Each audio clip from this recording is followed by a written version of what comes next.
Abba, Yah, thank you for this morning. I don't like saying the word morning no more. Rest risings or Boker Tav. Okay, I'm going to call this one red flags. Kind of a continuation of what I was doing yesterday.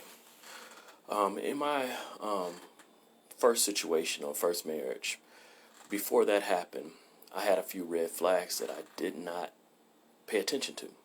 Okay, the first one was my soon-to-be wife was still in connection with her ex-boyfriend. Well, they weren't in connection, but she had access. She had a credit card that he had given her that she had access to. And basically, with that credit card, she was going to give it back. But before she gave it back, it had available credit. So she took me on a shopping spree or bought me some stuff. And me being ignorant, I guess, or not really thinking, I'm like, hey, I'm getting something out of this. I should have seen it as revenge. Basically, that she was getting revenge on him by spending on me. And the fact that she's supposed to have been in love with me, but still dealing with in a negative way with someone else, that should have been a red flag. Didn't heed that. Because the moment that I was on that side of her being angry, what would she do to me? Did not pay attention to that. Also, we stayed, I was having premarital sex with her and everything. And so, I actually impregnated her before we were married. And we stayed together. And so, we would stay at my grandmother's house. But then also, I would travel back and forth to Ohio. And so she had an apartment there. And so one thing about that apartment is that in that apartment, it was hers prior to us being together. So every time I went in the refrigerator, why you in my refrigerator? If I played the radio, why you got my radio on? And there was a lot of my. And so I had determined that when we got married, we weren't going to stay there. But still, that was something that was a red flag. The fact that there was going to be a coming together as one, but yet her whole conversation was in division. Mine, not ours, or, basically controlling. That was something that I should have been paying attention to. In actual, the fact that she was pregnant and everything, we had set a date for marriage. Now, we had a big blow up, and I called everything off, but since we had a date, I allowed that date to influence my decision. I knew we had things that needed to be worked out, but I did not make that as a precedent. And so we got married still. And so, in that, we prior to marriage, we were like jackrabbits. We had intimacy on a regular basis. But then once we got married, that was something that she would whoop me with. If I didn't do what she wanted me to do, she used that as a weapon. It would be times that she would want me, but she wouldn't deny me that. And me being one that sexual activity was loved to me for a long time, I I lost control of myself in that time. I was spiraling down. Now I cannot blame her for me having an affair, but I end up having an affair. I still have to take responsibility for that. But those things were things that were red flags beforehand, and I could have avoided those. Now,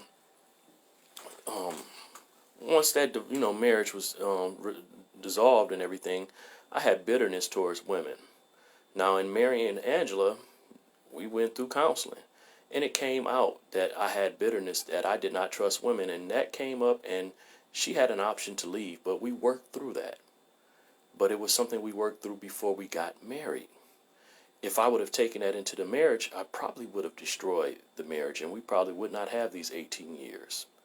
You know, basically, I was the financial support of the first marriage.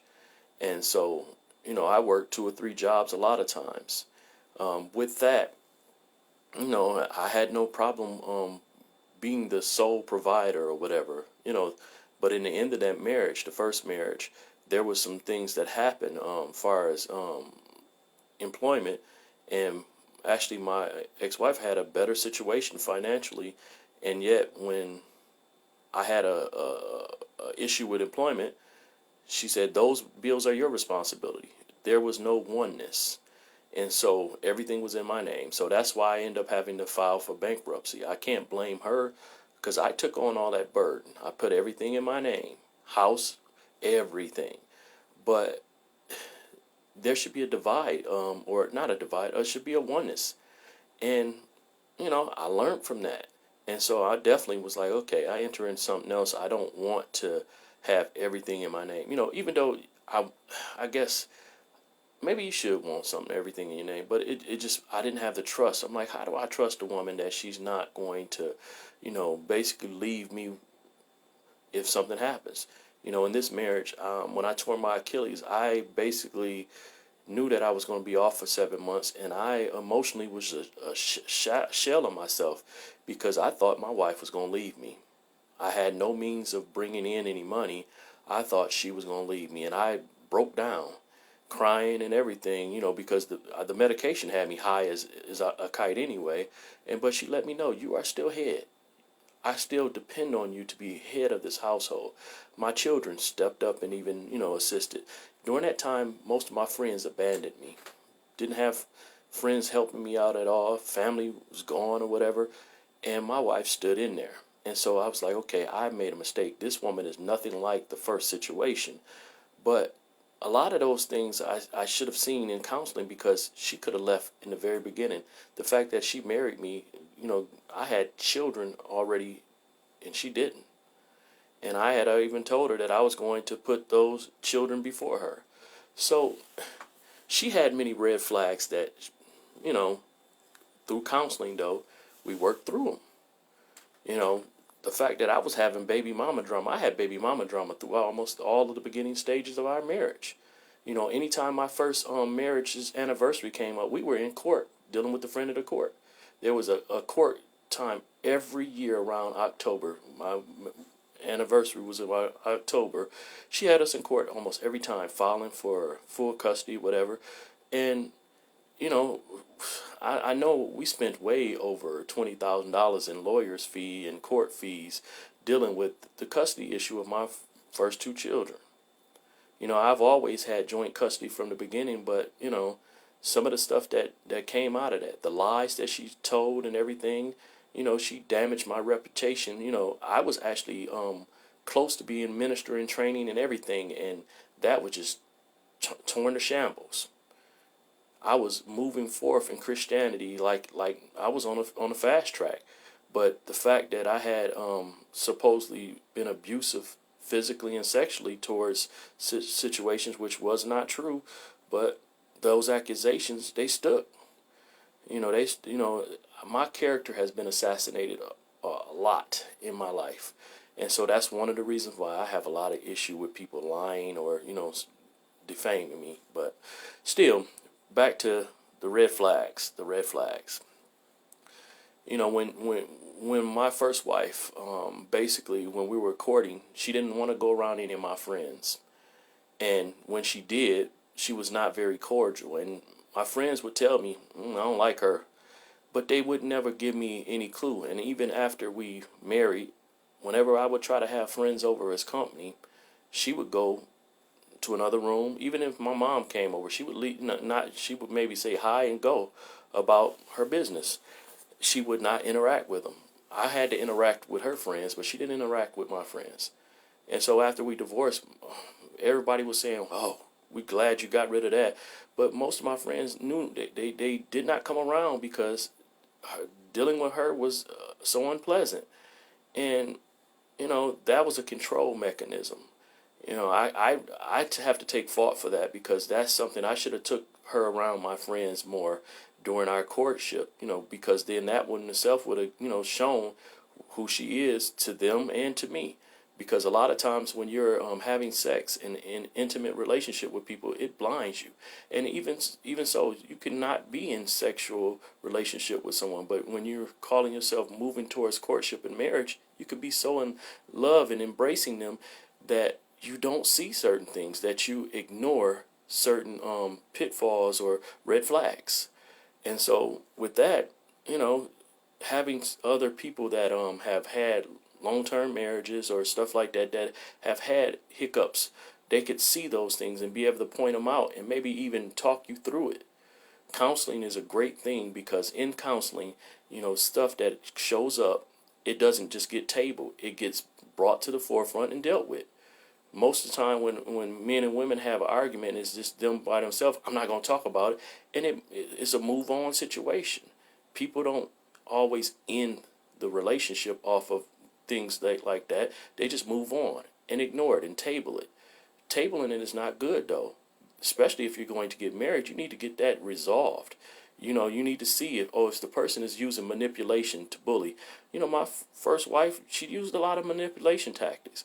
But the thing is, though, as a man, I allowed that to happen. So I used to blame her. But the thing is, if I man up and not play Ahab, she can't play Jezebel. I have to take responsibility. I'm still king. And if I'm being manipulated, that's because I'm allowing that. I have a role, I have a position as head. I need to step up and not be a coward. Not trying to cause peace where I'm not peaceful inside. You know, so many times men want to have peace with women where they won't say anything, but inside they're tore up. And so what they do, they start seeking escapes, running away, drinking, getting high, other women doing other things for escape, when they need to just man up and deal with the situation right there at hand. You don't have to be disrespectful. You don't have to be out of order, but you need to address it. But the thing is, you had an idea that you were entering into a situation like that in the start. If you don't address it before marriage, you've signed up for that. And are you ready for the long haul with that? Most people, they end up divorced shortly after because I can't take it anymore. But you took it for a long time. You didn't have to. You could have brought it up in counseling and got it addressed. A lot of times counseling is discounted. You know, I think counseling is good for someone even like us at 18 years. But a lot of times the best counseling is being in connection with other married couples so that they can see the chinks in your armor. Yeah, you know, being around people that, you know, have lived life, they can see some of the things. They can see some of the flaws that's in your arguments, see some of the flaws in the way you act, some of the things, how you carry yourself, how basically you may turn off on the other person. Because sometimes people just shut down. And that's not a good thing, just to shut down. You need to be engaging. You need to interact. Because that shutting down not only affects the wife or the spouse or the husband or whatever, it affects the children and everything else around you. And that learned behavior ends up being a taught behavior as well. It ends up being passed on to the children. A lot of children don't desire marriage because they see the passive-aggressive relationship that their parents have. They like, I don't want that. No, they don't fight, but they fight. No physicalness going on, but manipulation, mind games, red flags. You know, it's really a red flag when children have made their mind up that I don't want that. You know, it is. But hey, it's other red flags as well. You know, sometimes, you know, I used to say run. Run. You see certain situation, run. You know, but basically you can run to counseling. Run. You don't have to run away all the time. You can run to counseling. Have somebody, a third-party person, you know, actually couple so that they're non-biased and they can actually give you wisdom. They can see the situation and point out, okay, we've walked through this or we've seen this and here. You can use this tool. There's a lot of books and stuff. You know, His Knees, Her Knees was a great book. You know, there's a lot of people do things that they don't really consider as anything until something happens. You know, when I was first working security, there was this nice woman. She would have all these men from the shop coming in, and they would be buying her lunch on a regular basis. And I'm like, man, aren't you married? How your husband feel about that? But he don't know, don't hurt him. But all these guys were really interested in her, but she knew she would never go that way. But I'm like, if something ever went home, went awry at home, she got alternatives. Get those backup plans out of the way. Get them out of the way. And I asked her, I was like, okay, if your husband had a woman doing the same thing, would you be okay? And she flat out said no. So I'm like, why would you do something that is not okay for it to happen to you? Why would you do it? Red flag. I don't know. I haven't talked to that woman in a while, so I don't know how that relationship ended, or if it's still going on or whatever. Hopefully it is, but I was like, man, that's a messed up situation. I would be salty if I decided to stop up to my wife's job and bring her lunch, and some old shady shop worker that already bought her lunch. It's like I wouldn't even want to fight for it. I just walk away like, okay, you can have her. You can have her. That type of stuff to me is a betrayal. Just even though it's a small thing, it ain't even sex. That right there is just a big betrayal for me. That would hurt like a mug. You regularly getting food from somebody. He's basically taking care of something. You got to eat, but he taking care of it when I'm your provider. Like, what the heck? If you needed lunch, I could have gave you money, or I could have. You gonna get from another what? Nah. But hey, I just want to give a brief little blurb, some red flags. It's a lot more red flags out there, but hey, I just shared a few. Blessings, shalom.